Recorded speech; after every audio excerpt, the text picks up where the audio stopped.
¿Qué tal, Esteban? Buen día, ¿cómo están? Muy bien, ¿y vos? Bien, bien, lo más bien. Te hago, unas preguntas de cosas que estoy escuchando esta semana. Por un lado, se habla, bueno, de la fenomenal emisión que están haciendo todos los países, y entre esos países, obviamente la Argentina. También se está hablando muchísimo, pero lo he escuchado, te digo, con mucha insistencia, y uno lo lee también en distintos medios de comunicación o distintos colegas que hablan del tema, de una posible devaluación no muy lejana en el tiempo. Bueno, se está hablando de este impuesto a los más ricos, y como recién comentaba antes de empezar a charlar con vos, es como hay una contradicción, parecería, en el discurso entre atraer al capital, protegerlo y de alguna manera hacerlo refractario. ¿Vos cómo estás viendo todos estos temas? Bueno, en primer lugar es como que hay que tener claro los tiempos. Todavía la cuarentena no terminó, la pandemia tampoco, y tampoco se sabe cómo se va a terminar ni cuándo. Ese es un punto muy importante porque en base a eso se delinea la política económica. Esto implica que las políticas de emergencia aplicadas por la urgencia que sufrían algunos sectores económicos, o sea, productivos y sociales, se van a mantener reformuladas de algún tipo durante varios meses, y yo estimo que varios años, porque el daño que se ha producido a la economía es bastante significativo, y esto es en todo el mundo. En ese sentido, a esto hay que sumarle el segundo aspecto, y es que la política macroeconómica, no solamente la política sectorial o de subsidios y demás, va a quedarse un tiempo, y quizás bastante más de lo que uno piensa, quizás reformulada, modificada, mejorada o no, pero va a continuar, sino lo que está en juego creo que son dos cosas. Es la política macroeconómica, que es lo que vos mencionabas sobre la emisión y la salida de esta etapa de gran déficit fiscal y de financiamiento con emisión monetaria, que es algo que se va a tener que ir resolviendo con el Fondo Monetario Internacional. El Fondo Monetario Internacional te pide justamente un programa macroeconómico, y por lo tanto lo van a tener que presentar, discutir con el fondo y acordar sobre ello.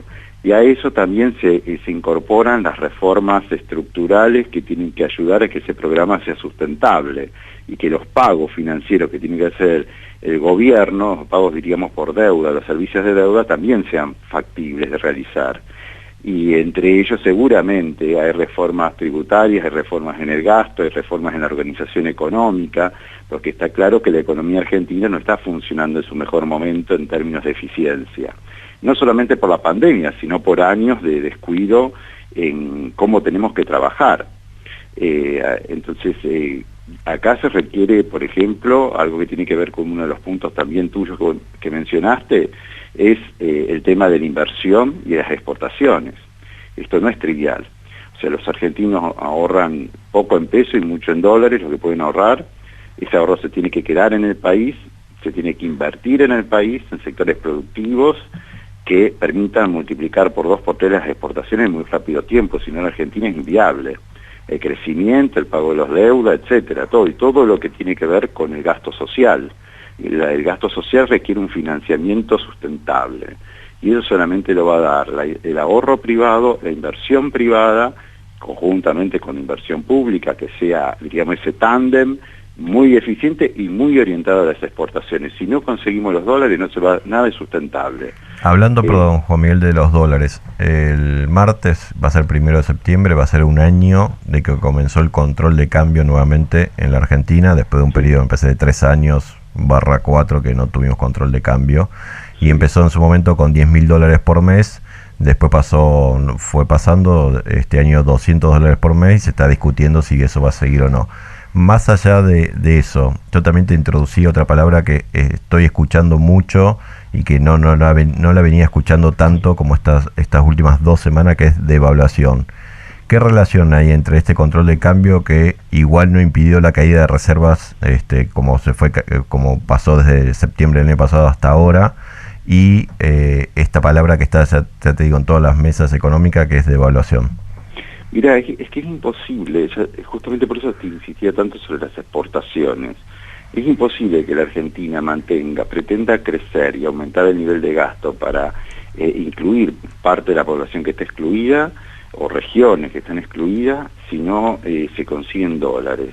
Y Argentina hace muchísimo tiempo que tiene estancado el volumen de exportación y este último además se cae por el tema de la cuarentena. Entonces, el control de cambio es como una obviedad en este caso, salvo que vos puedas salir a endeudarte como esos años que te endeudaste a una velocidad fenomenal, pero terminaste en un default. ¿Por qué? Porque no generamos los dólares. Entonces, el dólar se va a ubicar, cualquiera sea el mecanismo de organización del mercado, con control de cambio, con control parcial, con libertad, en un lugar que más o menos permita satisfacer o resolver el tema entre la oferta y la demanda. Por eso es necesario generar los dólares y para eso también tenés que generar confianza en la gente. No puedes seguir generando tantos ruidos en las últimas décadas, diríamos, desde el 75 a esta parte, que hace que los argentinos huyan sistemáticamente del peso, y salvo por algunos años que más o menos no lo rechazan, el resto del tiempo lo siguen rechazando. Entonces esa cuestión hay que resolverla. Uno de los elementos es bajar dramáticamente la inflación. Y bueno, y eso vos lo viste en la mesa, yo no lo vi. No lo vi ni del lado del oficialismo ni de la oposición. Entonces es un tema crucial que no se discute en la Argentina. Parece que todos estamos de acuerdo que la inflación del 20, 30%, 40%, lo que sea, está bien. Y eso no es así, eso está muy mal, y sin eso no hay futuro. No hay futuro sin expandir las exportaciones drásticamente y sin bajar drásticamente la tasa de inflación.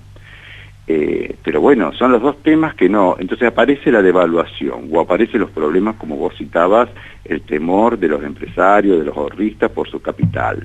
Entonces significa que no hemos resuelto el tema y que no lo vamos a resolver. O por lo menos que no está en la percepción, más que no lo vamos a resolver, no está en la percepción de los argentinos o de un grupo de argentinos que son los que toman decisiones económicas, porque tienen ahorro, porque tienen empresas o comercio o un campo, y no lo están viendo, y eso es peligroso. Que vos no veas que se van a resolver los temas cruciales del país, aunque vos no lo percibas, o sea, aunque vos no lo tengas identificado, porque no sos un especialista en la materia o porque no seguís esos temas de manera cercana, si vos no lo percibís, vas a actuar en consecuencia. El actuar en consecuencia significa no hundir capital, lo poco que ahorres lo guardás en dólares, acá, afuera, lo que sea, y te quedás quieto. Y tratás de evitar y evadís impuestos porque se te viene el fisco encima. Ese comportamiento es tan enfermizo que hay que resolverlo ya. No es un tema de acá a 10 años o a 5 años o para el próximo gobierno. Eso es lo que preocupación. Por eso encontrás la palabra devaluación dando vuelta, o encontrás el temor, como creo que vos decías, de si vamos a preservar o no el capital, algo así comentaste vos, Esteban. Sí. Bueno, porque son las reacciones, diríamos, a una percepción que tienen los agentes económicos. Y eso es lo que el gobierno tiene que cambiar radicalmente, porque el país lo necesita y el país lo está esperando del gobierno. Yo creo que si el gobierno toma algunas decisiones importantes en esa materia, va a tener un éxito brutal. Brutal porque los argentinos lo están esperando. Los argentinos significa la inmensa mayoría de la población. Desde los votantes a grupos importantes de la clase media, de la dirigencia, que a veces votaron y otras veces no. Y lo están esperando. Está bueno, Juan, lo que decís. Nos quedamos pensando y con ganas de seguir dialogando el tema. Esperamos nuevamente tu visita por los estudios de la radio. Bueno, muchas gracias a ustedes por comunicarse conmigo y espero que les haya interesado. Sí, muy interesante. Bueno, habla con nosotros Juan Miguel Massot, economista, director del Centro de Investigaciones Económicas de la USAL.